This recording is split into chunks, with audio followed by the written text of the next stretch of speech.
بسم اللہ الرحمن الرحیم اللہم افتح علینا حکمتک وانشر علینا رحمتک یا ذو الجلال والاکرام۔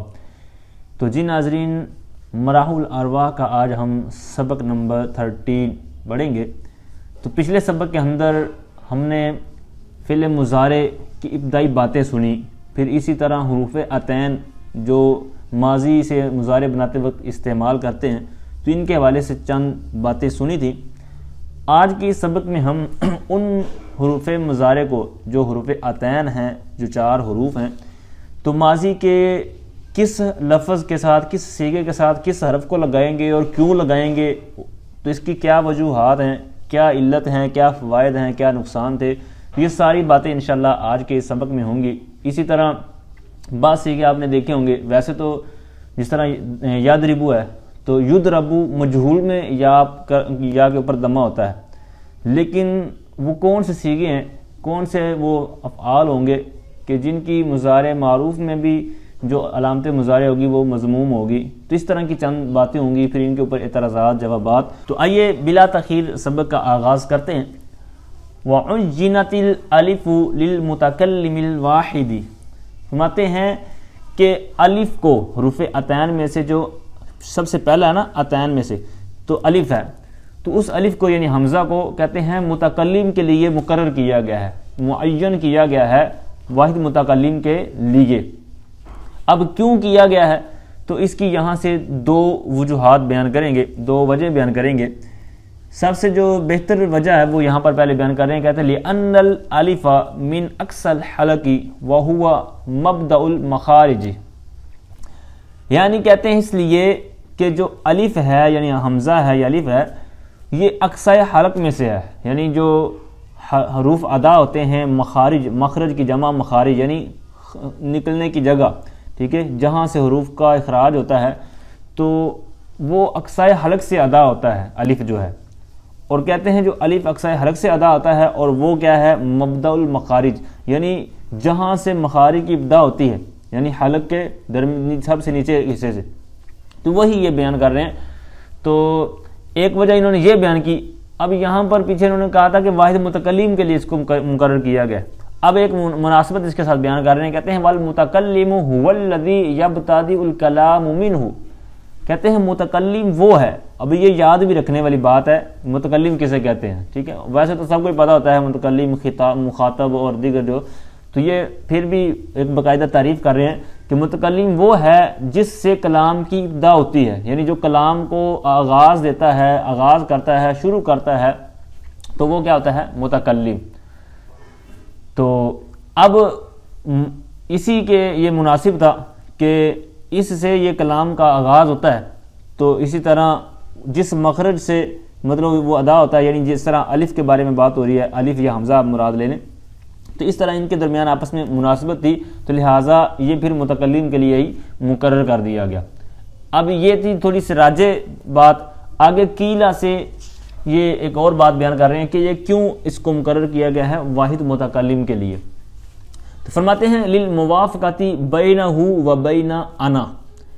بینہ کی جو ضمیر ہے یہ لوٹے گی، یہ فعل مضارع کا جو واحد متکلم کا صیغہ ہوگا نا، اضربو، ٹھیک ہے، یا انصرو یا جو بھی آپ صیغہ لے لیں، تو اس کا جو اس کے درمیان و بین انا، اور جو ماضی کا جس طرح صیغہ تھا تو واحد متکلم کا، تو اس کے نیچے جو ضمیر تھی یا واحد متکلم کی جو ضمیر ہوتی ہے، تو انا جس طرح لکھا ہوا ہے آپ کے سامنے، تو اس کے اندر الف یا حمزہ موجود تھی، تو کہتے ہیں پھر واحد متکلم کا صیغہ جو اضرب بنایا ہے تو ان کے درمیان مناسبت پیدا کرنے کے لیے الف اس کو ہی دے دیا گیا تاکہ یہ آسانی بھی رہے اور مناسبت بھی رہے، ٹھیک ہے۔ اب آگے ہے حروف عطین میں سے تا۔ اب تا جس طرح میں نے پچھلے سبق میں بھی عرض کیا، یہ اصل میں واو تھی، ٹھیک ہے، حروف علت لیے گئے تھے، حروف زائدہ جسے کہتے ہیں، تو ان کو ملانے مطلب یہ علامت مضارع بنایا گیا۔ تو نون کی آگے بات آ رہی ہے تب میں عرض کروں گا، تو پھر تا کو واو کو تا سے بدلا، ٹھیک ہے، تو یہاں پر آگے وہ بات آنے والی ہے کیوں ہوا، تو بہرحال یہاں پر واو جو اصل تھا اسی کے حساب سے بات کریں گے۔ کہتے ہیں وَأُجِّنَتِ الْوَاوُ لِلْمُخَاطَبِ، کہتے ہیں واو کو معین کیا گیا، مقرر کیا گیا مخاطب کے لیے۔ کیوں کیا گیا بھائی؟ تو اس کے لیے بھی ایک وجہ بیان کریں گے. کہتے ہیں لِکَوْنِهَا مُنْتَهَى الْمَخَارِجِ، اس کا ہونا، اس کے ہونے کی وجہ سے کیا ہونا ہے اس کا منتہا مخارج، یعنی جہاں سے مخرج ادا، یہ جو ادا آتے ہیں حروف، تو جو مخارج ہیں تو جہاں پر مخارج کی انتہا ہوتی ہے تو یہ ان میں ہونے کی وجہ سے، یہ مثال کے طور پر اب واو ہے تو یہ کہاں سے ادا ہوتا ہے؟ واو، ٹھیک ہے، یعنی ہونٹوں سے. تو اب یہ منتہا المخارج ہیں، ٹھیک ہے. تو اس وجہ سے کہتے ہیں کہ یہ مخاطب کے لیے ان کو مقرر کیا گیا کہ یہ جو مخاطب ہوتا ہے، اب میں متکلم ہوں، آپ مخاطب ہیں، تو میری بات کی انتہا آپ تک ہو رہی ہے. تو جو حروف جو منتہا المخارج کہنے کی وجہ وہ بھی یہی ہے کہ اس جو مخرج ہوتا ہے جس طرح واو ہے تو یہ بھی جب ادا ہوتا ہے تو ان مخارج سے ادا ہوتا ہے کہ جہاں پر انتہا ہو جاتی ہے، ٹھیک ہے، منتہا المخارج جسے کہتے ہیں. اب جس طرح پیچھے متکلم کی بات انہوں نے کی تو یہاں پر بھی اسی طرح سیم اس کی بھی تعریف کریں گے. کہتے ہیں والمخاطب هو الذی ينتهي الکلام به، کہتے ہیں مخاطب وہ ہے کہ جس کے ساتھ کلام کلیئر ہو جائے، ختم ہو جائے، انتہا کو پہنچ جائے. اب یہ تو انہوں نے ابتدائی بات کی کہ اس کے لیے اس کو مقرر کیا گیا، اس کی وجہ کیا ہے، یعنی کلام کا مطلب اس پر جا کے ختم ہو جانا، ٹھیک ہے، مخاطب پر. تو اب واو کو پھر تا جو استعمال کرتے ہیں یہاں سے اس کو بیان کر رہے ہیں. کہتے ہیں ثم قلبت الواو تاء، پھر واو کو بدلا گیا تا کے ساتھ. کیوں؟ کہتے ہیں حتی لا یجتمع الواوات فی مثل ووجل فی العطف، کہتے ہیں کہ وجہ کیا ہے؟ کہتے ہیں تاکہ جمع نہ ہو جائیں، اجتماع نہ ہو واو کا، ٹھیک ہے، مطلب دو یا تین یا اس سے زیادہ اس طرح واو، مطلب تین مراد لے لیں. جس طرح اگر مثال بھی آ رہی ہے تو جو واویں ہیں ان کا اجتماع لازم نہ آئے. مثال کے طور پر کہتے ہیں وو جالو میں، عطف کی صورت میں جو وو جالو مثال ہے. اب اس کو سمجھنے کے لیے تھوڑا سا ایک پیچھے فعل محذوف مانیں گے تو پھر آپ کو آسانی رہے گی. مثلا یہ تو جالو تھا نا، جس طرح آم بناتے ہیں ہم، تو جالو، تو تو جالو کی جو تا کے بعد واو ہے، واو جیم لام، ٹھیک ہے، واو جیم لام یہ ہو گیا اس کا اصل، ٹھیک ہے، تو جالو تف آلو کے وزن پر. تو اب یہ مثال واوی بنا، اور تو جالو کی جو تا تھی اس میں اگر اصل واو تھی جس طرح یہاں پر آپ کو نظر آ رہی ہے تو پھر کیا بن گیا؟ واو جالو. اب اس کے پیچھے ہے حمزہ، جو واو ہے یہ عطف کی ہے، ٹھیک ہے. اب کتنی؟ تین ہوگی. اب پیچھے اب کوئی بھی فعل لگا لیں، یفتح لگا لیں، یضرب لگا لیں، کوئی بھی فعل مضارع لگا لیں، تو اب اس یہ عطف کی صورت بنی ہے، یعنی یفتح و واو جالو. اب یہ تین واو جمع ہو گئے عطف کی صورت میں، تو یہ ایک کبھی عمل ہے نا. تو اس وجہ سے انہوں نے اس سے بچنے کے لیے، اگرچہ جس طرح کے حاشیے میں انہوں نے فرمایا کہ یہ مثال واوی کی ہی صورت میں یہ مسئلہ خراب بنتا تھا، یہ جو صورت پیش آتی تھی کہ واو جو ان کا تکرار لازم آتا تھا یا جمع ہو جاتی تھی، لیکن کہتے ہیں پھر اسی پر محمول کرتے ہوئے دیگر جو صیغے ہیں جو مثال سے نہیں بھی ہیں اگرچہ وہ صحیح میں سے ہوں، تو پھر ان کے لیے بھی یہی ہے کہ تا ہی کو مانا جائے گا. اچھا، جب یہ بات ہوئی تو اب اس کی ایک اور نیچے انہوں نے صورت بیان لکھی ہے حاشیے میں کہ نباہ القلب، یعنی کتے کا جو بھونکنا ہوتا ہے، کتے کی جو آواز ہوتی ہے، تو اس کی اس کے ساتھ بھی مناسبت لازم آتی ہے. اب کتا کیسے کرتا ہے؟ اب اس کو آپ پڑھیں گے تو آپ کو آسانی سے سمجھ میں آ جائے گا. یعنی یفتح و واو جالو، اب یہ جو میں نے سیگا پڑھا آپ کو محسوس ہوا ہوگا کہ اس طرح کی کتے کی بھی آواز ہوتی ہے، تو اس سے کراہت تھی، اس کے ساتھ مشابہت تھی، تو اس وجہ سے بھی انہوں نے یہ بچا لیا ہمیں، ٹھیک ہے. تو اس وجہ سے واو کو تا سے بدل دیا گیا، مثال کے لیے بھی، یعنی مثال واوی کے لیے بھی، اور دیگر سب گردانوں کے لیے، سب صیغوں کے لیے. تو اب آگے بات ہوتی ہے، کہتے ہیں وَمِن ثَمَّ قِيلَ، کہتے ہیں اسی وجہ سے کہا گیا ہے. اب یہاں سے قاعدہ بیان کر رہے ہیں، الاول من کل کلمۃ لا یصلح لزیادۃ الواو، فرماتے اسی وجہ سے یہ کہا گیا ہے کہ ہر کلمہ، من کل کلمۃ، ہر کلمے کی جو ابتدا ہے، الاول من کل کلمۃ، ہر کلمے کی جو ابتدا ہے وہ صلاحیت نہیں رکھتی، کس کی؟ لزیادۃ الواو، واو کی زیادتی کی. یعنی ہر کلمہ اس کے شروع میں فا کلمے میں یعنی واو ہو تو اس کی وہ صلاحیت نہیں رکھتا. اب یہ انہوں نے قاعدہ بیان کیا پچھلے جو ابھی بات ہو رہی تھی اسی کے اوپر تو جب یہ انہوں نے قاعدہ بیان کیا تو آگے اعتراض ہوا. اعتراض یہ ہوا کہ انہوں نے کہا کہ آپ نے کہا ہے کہ کوئی بھی ایسا کلمہ نہیں ہے، ہر کلمہ یہ صلاحیت نہیں رکھتا کہ اس کا شروع والا واو ہو. تو پھر اعتراض ہوا، انہوں نے کہا ہم تو ایک آپ کو مثال دکھا سکتے ہیں کہ جس کے شروع میں جناب واو موجود ہے اور وہ اہل عرب اس کو استعمال کرتے ہیں. تو پھر اس کا آگے سے جواب دے رہے ہیں، کہتے ہیں وَحُكِمَ بِأَنَّ وَاوَ وَرَنْتَلٍ أَصْلِيٌّ، کہتے ہیں حکم اس بات پر لگایا گیا کہ جو ورنتل کی واو ہے یہ اصلی ہے، اور ہمارا جو مقصود تھا، جو ساری پیچھے بات ہوئی ہے وہ زائدہ کی ہے. یعنی جس طرح مثال کے طور پر واو جالو ہے، واو جالو، تو اس میں جو شروع والی واو ہے نا، تو یعنی درمیان میں جو آپ کو نظر آ رہی ہے واو جالو، تو یہ جو زبر والی آپ واو دیکھ رہے ہیں، تو یہ جو واو ہے تو یہ تھی حروف عطین میں سے، اور وہ حروف زائد ہیں، ٹھیک ہے، جن کی زیادتی کی گئی اوپر. اور واو جو اس کی اصل ہے وہ واو جیم لام ہے، وجلون، جس طرح آپ دیکھ رہے ہیں واو جیم لام. تو یہاں پر ورنتل میں یہ واو اس کی اصل ہے، یہ زائدہ نہیں ہے. تو ہماری جو بات تھی وہ زائدہ میں تھی، اور آپ کا جو اعتراض ہے یہ تو خود وہ اصل پر ہے، تمہارا اس کے بارے میں تو ہم نے کوئی بات ہی نہیں کی، لہٰذا آپ کے اعتراض کی کوئی ویلیو نہیں ہے. ٹھیک ہے، پھر آگے بھی وہ فرما رہے ہیں ورنتل یہ ورنتالا فعن لالا کے وزن پر ہے. ٹھیک ہے، تو لہٰذا اس سے بھی انہوں نے ثابت کیا کہ فا کے مقابلے میں واو ہے، تو لہٰذا یہ زائدہ نہیں ہوئی. آگے کہتے ہیں وَأُجِّنَتِ الْيَاءُ لِلْغَائِبِ. اب دو چیزیں ہوگی، متکلم اور مخاطب. تو اب درمیان میں ہوتا ہے بندہ غائب. ٹھیک ہے، ہم کسی تیسرے بندے کے بارے میں بات کر رہے ہیں، یعنی دو بندے دوست کھڑے ہیں، تو جو بات کر رہا ہے اپنے دوست سے، تو سامنے والا مخاطب خود مخاطب یعنی متکلم، اور جس غائب اپنے دوست کے بارے میں بات کر رہے ہیں اور وہ کیا ہوا غائب. ٹھیک ہے، تو یہ دو باتیں ہو چکی ہیں، اب تیسری ہے غائب. تو اس کے حوالے سے بہت ہی آسان انداز میں انہوں نے ایک ترتیب قائم کی ہے، تو اس کی بات کر رہے ہیں. کہتے ہیں یا کو غائب کے لیے مقرر کیا گیا، یعنی جو غائب کی صیغے ہیں تو ان کے لیے یا کو مقرر کیا گیا ہے. اب کیوں کیا گیا ہے حسب سابق، تو اس کی بھی اسی طرح علت بیان کریں گے. لِأَنَّ الْيَاءَ مِنْ وَسْطِ الْفَمِ. ٹھیک ہے، تو کہتے ہیں یہ جو یا ہے یہ وسط منہ سے، یعنی جو منہ کا درمیانی حصہ ہے تو یہ وہاں سے ادا ہوتا ہے، تو اس لیے اس کو یا مطلب غائب کے لیے مقرر کیا ہے. کیوں؟ جس طرح مطلب میں نے پہلے مثال دی نا کہ دو دوست اپنے غائب دوست کے لیے مطلب آپس میں بات کر رہے ہوتے ہیں، اس کا نام لے رہے ہوتے ہیں، اس کے متعلق بات کر رہے ہوتے ہیں، تو اب وہ بھی ان کے درمیان ہوتا ہے. ٹھیک ہے، ان دونوں کی باتوں کے درمیان ہوتا ہے. اور جو یہ مخرج میں ادائیگی کے لحاظ سے ہے تو یہ بھی منہ کے درمیانی حصے سے ادا ہوتا ہے. تو اس طرح اس کی یہ انہوں نے مناسبت بیان کی، اور اس لیے یا کو غائب کے صیغوں کے لیے مقرر کیا گیا.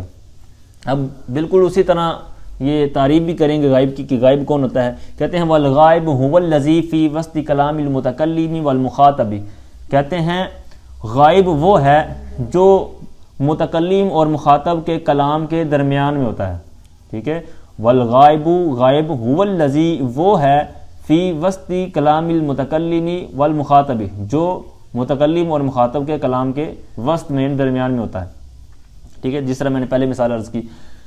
اچھا، یہ تین حروف عطین میں سے حرف ہو گئے. اب آگے بچتا ہے نون. اب حروف علت تو تین ہی تھے. ٹھیک ہے، الف واو یا. واو کو پھر یا جو میں جو تبدیل کیا اس کا آپ نے سن لیا. تو اب حروف تو پورے ہو گئے. تو نون تو یہ تو حروف علت میں ہے نہیں، تو اس کو کیوں پھر زیادہ کیا؟ اگر اس کی ساری بات آگے آئے گی. تو بہرحال کہتے ہیں وَأُجِّنَتِ النُّونُ لِلْمُتَكَلِّمِ إِذَا كَانَ مَعَهُ غَيْرُهُ. کہتے ہیں نون کو متکلم کے صیغے کے لیے مقرر کیا گیا، معین کیا گیا، جبکہ اس کے ساتھ یعنی متکلم کے ساتھ ایک اور ہو، اس کا غیر ہو. اب غیرہ کی قید کیوں لگائی؟ تو مطلب پیچھے واحد متکلم کا بھی صیغہ تھا، تو اگر یہ نہ قید لگاتے تو اس کے ساتھ التباس بھی لازم آ جانا تھا. ٹھیک ہے، کچھ نہ کچھ حد تک، اگرچہ اس کی تھوڑی سی وضاحت انہوں نے لہذا کی ہے للمتکلم الواحدی، تو وہاں پر واحد کی قید لگائی تھی، یہاں پر غیرو کی لگائی. تو غیرو لگا کر واضح کیا کرنا چاہتے ہیں کہ مطلب جس طرح آپ نے بھی گردانیں پڑھی ہوں گی اور اس کا ترجمے پر تھوڑا سا غور کیا ہوگا کہ جمع متکلم جس طرح نادربو ہے، تو اس کے ترجمے میں جو ابتدائی کتابیں ہوتی ہیں تو وہاں پہ آپ نے دیکھا ہوگا تثنیہ اور جمع مذکر مونث، ٹھیک اس طرح کی قید ہوتی تھی. تو یہاں پر وہی مراد ہے کہ جو متکلم ہے تو اس کے ساتھ کوئی اور ہو، یعنی دو ہو، تین ہو، یا کوئی بھی زیادہ ہو، تو یعنی جمع کی صورت پیدا ہو جائے، یعنی واحد متکلم نہ ہو. تو یہ یہاں سے بیان کرنا چاہتے ہیں. اچھا، تو کیوں اس کے لیے بھی علت بیان کریں گے؟ کہتے ہیں لِتَعَيُّنِهَا لِذَلِكَ فِي ضَرَبْنَا، اس کے معین ہونے کی وجہ سے، ٹھیک ہے، نون کے معین ہونے کی وجہ سے ضربنا میں، یعنی ضربنا میں ہے تو اس کے اندر بھی نون پایا جاتا تھا، تو اس کے اندر بھی نون انہوں نے اسی مناسبت میں رکھ دیا گیا، ٹھیک ہے۔ اب ایک یہ مناسبت انہوں نے بیان کی، اور ایک مناسبت انہوں نے جو حسب سابق تھی وہ انہوں نے چھوڑ دی ہے، جو اگلے صفحے کے حاشیے میں آپ کو مل جائے گی۔ کہتے ہیں نحنو، جو اس کے درمیان ضمیر ہوتی ہے نا جمع متکلم کی، تو نحنو اور جمع متکلم کا جو صیغہ تھا، تو یہاں پر ان کی مناسبت کے لیے انہوں نے یہ اس پر قیاس کرتے ہوئے، یعنی واحد متکلم کا جو صیغہ تھا تو وہاں پر انا اور جو اضرب وغیرہ صیغے تھے واحد متکلم کے، تو وہاں پر مناسبت کے لیے انہوں نے پیچھے بیان کیا تھا، تو یہاں پر بھی انہوں نے یہی ایک حاشیے میں عرض کیا کہ نحنو اور جو جمع متکلم کا صیغہ ہے، تو یہاں پر مناسبت کے لیے بھی ان کو یعنی نون کو اضافہ کیا، ٹھیک ہے۔ تو ایک وہ عرض جو ابھی میں نے کی ہے، اور ایک یہاں پر انہوں نے جو ضربنا پر تعین کرتے ہوئے۔ اب یہاں پر پھر وہی بات جو اعتراض میں نے پہلے عرض کیا، فَإِن قِيلَ، اگر یہ کہا جائے کہ لیما، کیوں؟ اب یہ ما تھا نا، میم الف ما، سوال کرنے کے لیے، ما استفہامیہ اس کو کہہ لیں، تو حرف استفہام پر جب یعنی جو الف کی صورت میں ہو، جس طرح ما ہے، تو اس پر جب حرف جر داخل ہوتا ہے تو اس کا وہ الف حذف ہو جاتا ہے، تو اسی وجہ سے لیما ہے، میم الف ما نہیں ہے،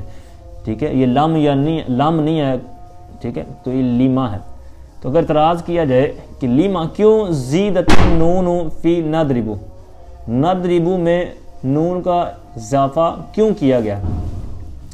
تو اب اس کا جواب دیں گے، کہتے ہیں ہم کہیں گے قلنا، ہم نے کہا، لأنہ لم یبقی من حروف العلت شیء، کہتے ہیں اس لیے کہ حروف علت میں سے کچھ بھی نہیں بچا، شیء کی تنوین تقلیل کے لیے، یعنی کچھ بھی نہیں بچا، تو یعنی تین جو حروف تھے الف واو اور یا، اور وہی سارے استعمال ہو گئے، تو اب کیا کریں؟ اب ایک صیغہ بھی بچتا ہے اور کرنا کیا ہے؟ تو کہتے ہیں پھر ان کے قریب کے لیے پھر چنا گیا کوئی ایسا حرف ہو جو ان کے قریب ہو، تو کہتے ہیں وَهُوَ قریب من حروف العلت، تو یہ حروف علت سے کہتے ہیں قریب تھا نون، کس میں قریب تھا؟ کہتے ہیں فی خروجها عن هواء الخیشوم، خیشوم یہ ناک کا جو بانسا ہوتا ہے، کہتے ہیں وہاں سے اس کی جو ہوا ہے نا، ہوا الخیشوم، تو اس کی ہوا سے جو حروف کے خروج میں، تو یہ قریب تھا ان حروف علت سے، ٹھیک ہے، تو اس وجہ سے ان کو مطلب حروف علت کے ساتھ شمار کیا گیا اور جمع متکلم کے لیے لگا دیا گیا۔ آگے کہتے ہیں وَفُتِحَتْ، اب یہاں تک یہ سارے انہوں نے حروف مطلب صیغوں کے ساتھ ان حروف کو اٹیچ کیا۔ اب آگے بات ہوگی حرکت کے والے سے کہ ان کو زبر زیر وغیرہ کیا دیں، تو کہتے ہیں وَفُتِحَتْ، فتح دیا گیا، هَذِهِ الْحُرُوفُ، ان حروف کو مطلب حروف عتین کو فتح دیا گیا، للخفتی، خفت کے، یعنی خفیف ہونے کی وجہ سے، یعنی فتح خفیف ہوتا ہے، اور ان کو پھر مضارع کی جو علامتیں ہیں جو شروع والے جو ابھی آپ نے ساری پڑھی، تو ان کو کیا دیا گیا؟ فتح،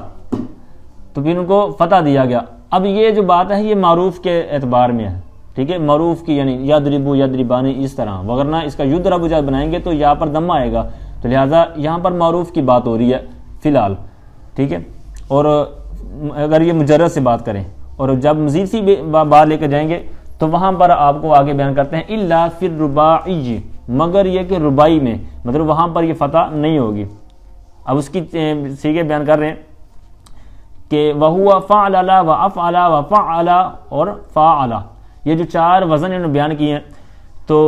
ان میں اب یہ ربائی ہیں۔ ربائی کسے کہتے ہیں؟ تو اس کی بھی آپ تعریف نیچے حاشیے میں مل جائے گی۔ کہتے ہیں جس کی ماضی میں چار حروف ہوں، ٹھیک ہے، چاہے وہ چاروں حروف اصلی ہوں جیسے دہراجہ وغیرہ، یا کوئی اس میں زائدہ ہو جس طرح اکرم باب فعال ہے، تو اس کا جو شروع میں حمزہ ہے تو یہ اصلی نہیں ہے، ٹھیک ہے، کاف را میم اس کا اصل ہے، تو یہ دو صورتیں ہیں۔ لیکن پھر چونکہ یہ ربائی ہو گئے، ماضی میں چار حروف آ گئے،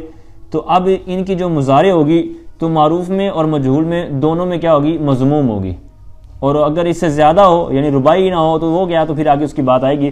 تو کہتے ہیں لِأَنَّ هَذِهِ الْأَرْبَعَةَ رُبَاعِيَّةٌ، یہ جو چار وزن بیان ہوئے ہیں، کہتے ہیں یہ چونکہ ربائی ہیں تو ان میں معروف اور مجہول دونوں میں اس کی جو حالتیں جو علامت مضارع ہوگی وہ مضموم ہوگی۔ اچھا، وَالرُّبَاعِيُّ فَرْعٌ لِلثُّلَاثِ،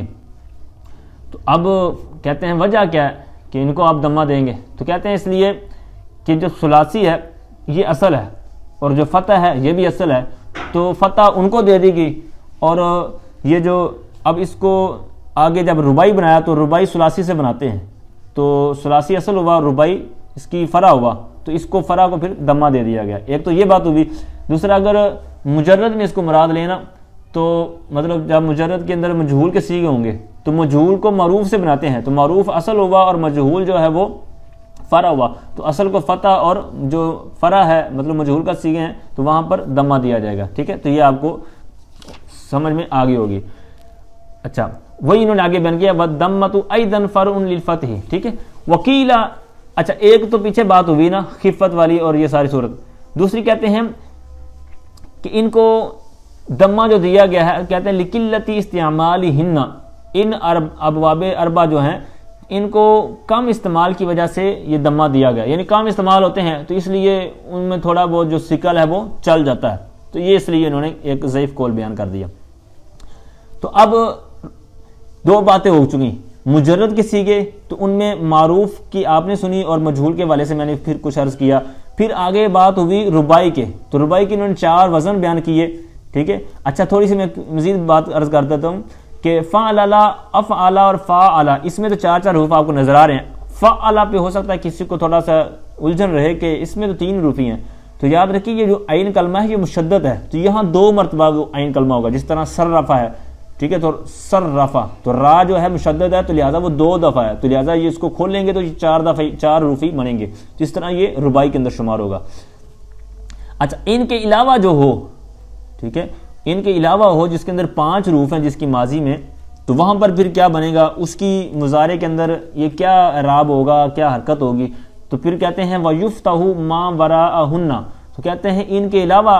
جو ہوں، یعنی یہ جو 4 صیغے اوپر وزن بیان ہوئے ہیں تو کہتے ہیں ان کے علاوہ جو ہوں گے ان کو فتح دیا جائے گا۔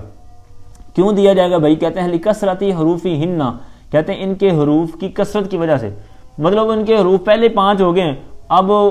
ایک تو ثقل مطلب بن گیا حروف کی زیادتی کی وجہ سے، اوپر سے ہم ان کے لیے بھی وہی قاعدہ رکھ دیں کہ دمہ دینا ہے، تو اس طرح ثقل در ثقل ہو جائے گا، تو اس لیے حروف کا ثقل اتنا ہی بہت ہے اور اوپر وزن ڈالنے کی ضرورت نہیں ہے، تو اس طرح انہوں نے یہ کثرت حروف کہہ کے ان کو بچا لیا دمہ سے، ٹھیک ہے۔ مجہول کی صورت میں تو آئے گا یہاں پر معروف کی صورت میں، تو بہرحال اس بات پر پھر اعتراض ہوا، یہ جو بھی بات انہوں نے کی نا کہ جس کی ماضی میں مطلب آج 5 حروف ہو جائیں یا 4 سے بڑھ جائیں تو اس کو تو پھر جناب معروف کے اندر دیا جائے گا فتح، تو پھر اعتراض ہوا کہ ہم آپ کو ایسا ایک صیغہ دکھاتے ہیں جناب کہ جس کے اندر آپ کا قاعدہ فٹ نہیں ہو رہا، کہ اس کے اندر 5 حروف ہیں لیکن پھر بھی معروف میں دمہ آ چکا ہے، تو کہتے ہیں اس کا جواب دے رہے ہیں، کہتے ہیں اما یحریکو اصلہ، بہرحال جو یحریکو آپ نے مثال دی ہے، کہتے ہیں اس کی جو اصل ہے وہ یریکو ہے، ارا کا یریکو یعنی باب افعال سے، تو لہٰذا باب افعال سے ہے تو اس کو تو ہم نے پہلے اوپر بیان کر دیا افعال کے تحت کہ یہ باب افعال سے جو آئے گا یہ ربائی ہوگا اور وہ اس کے اوپر دمہ آئے گا، تو یہ تو ہم نے پہلے بیان کر دیا، تو کہتے ہیں وَهُوَ مِنَ الرُّبَاعِيِّ، یہ تو ربائی میں سے ہے، فَزِيدَتِ الْهَاءُ عَلَى خِلَافِ الْقِيَاسِ، اس میں جو ہا آپ 5واں حرف دیکھ رہے ہیں یہ تو خلاف قیاس اس پر زیادہ کیا گیا ہے، ٹھیک ہے، تو لہٰذا آپ کا اعتراض ہمارے اوپر لاگو نہیں ہوتا، ٹھیک ہے۔ تو جی ناظرین یہ تھا آج کا ہمارا شارٹ سا سبق، اب اس کے تحت مزید آگے باتیں آئیں گی، یعنی مثلاً جو قرات شاذہ جسے سمجھ لیں، لغات شاذہ، مثلاً جس طرح یہ مضارع کی علامت ہے تو اس میں جس طرح آگے یہ لامو تے لامو اے لامو یستین سارو، ٹھیک اس طرح کی جو باتیں ہوں گی، اسی طرح مزید آگے باتیں پھر چلیں گی، تو وہ انشاءاللہ اگلے سبق میں ہوں گی، تب تک اللہ حافظ، اللہ نگہبان۔